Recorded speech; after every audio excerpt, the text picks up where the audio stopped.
Mpendwa wangu, nakukaribisha katika sala hii ya asubuhi. Ninaamini umeamka salama, ninaamini umzima, na yule ambaye ni mgonjwa, basi tutaomba pamoja Mungu akutie nguvu. Basi hii, kabla hatujatafakari neno la Mungu, nikukaribishe tumshukuru Mungu kwa asubuhi ya leo.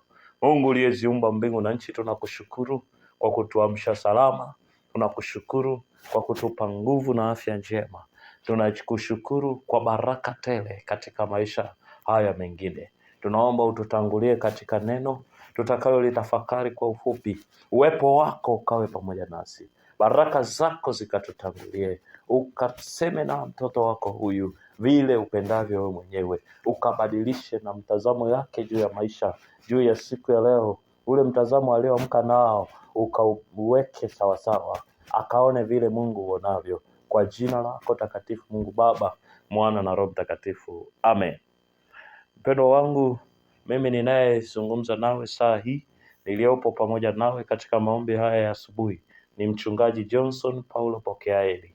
Ninakukaribisha tutafakari neno la Mungu kutoka kitabu kile cha Mwanzo sura ya 2 mstari ule wa 5.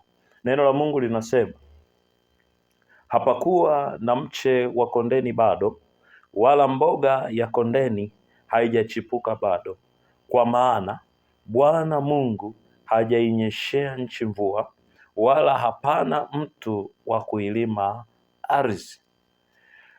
Mpendo wangu unayenisikiliza saa hii, katika neno hili nilitamani tutazame kitu kikubwa kilichopo katika mstari huu mmoja, ya kwamba katika maisha yako inawezekana umeamka asubuhi ya leo, lakini ukitazama kuna mambo ambayo uliyatamani ungeamka ukayakuta yameshakaa sawasawa, lakini hayo mambo bado hayajakaa sawasawa.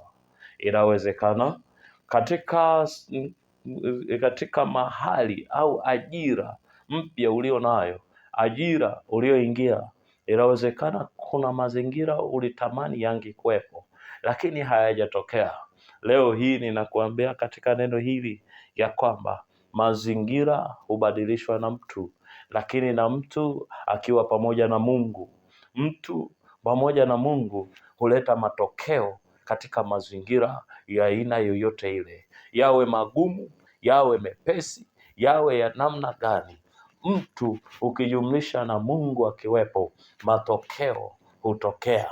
Katika neno hili unaona hapa ya kwamba Mungu alipoumba dunia, vyote katika ulimwengu wa roho alivikamilisha, lakini katika ulimwengu wa mwili vilikuwa bado havijatokea. Kwa nini? Kwa sababu hapakuwa na mtu, kwa kuwa Bwana alikuwa hajamfanya mtu bado. Hapana mtu wa kuilima ardhi, lakini na Mungu alikuwa hajainyeshea nchi mvua.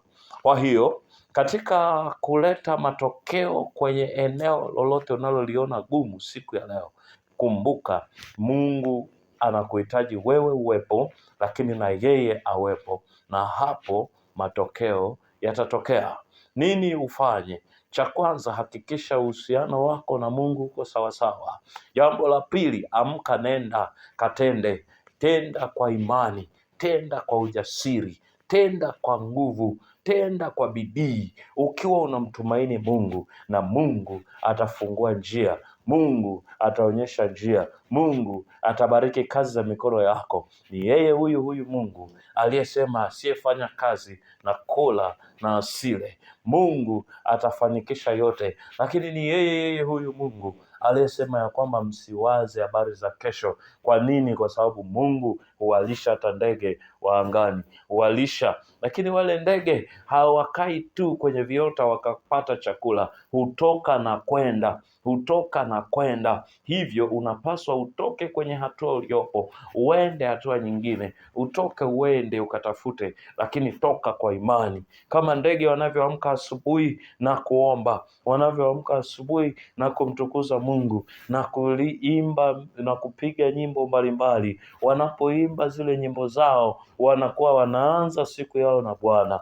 Na unapoanza siku yako na Bwana, Bwana anayaangaza maisha yako. Nikukaribishe tuingie kwenye maombi, na hayo maombi ni ya kumkaribisha Mungu. Umwambie Mungu, ingia ndani yangu. Umwambie Mungu, nisaidie. Mungu, niokoe katika hili. Lakini baada ya kuomba, amka uende. Neno la Mungu linazungumza pia hata kwenye Ufunuo sura ile ya 3 mstari ule wa 20 ikisema ya kwamba tazama, niko mlangoni ninabisha, mtu akifungua mlango, mimi nitaingia ndani yake, nitakula pamoja naye.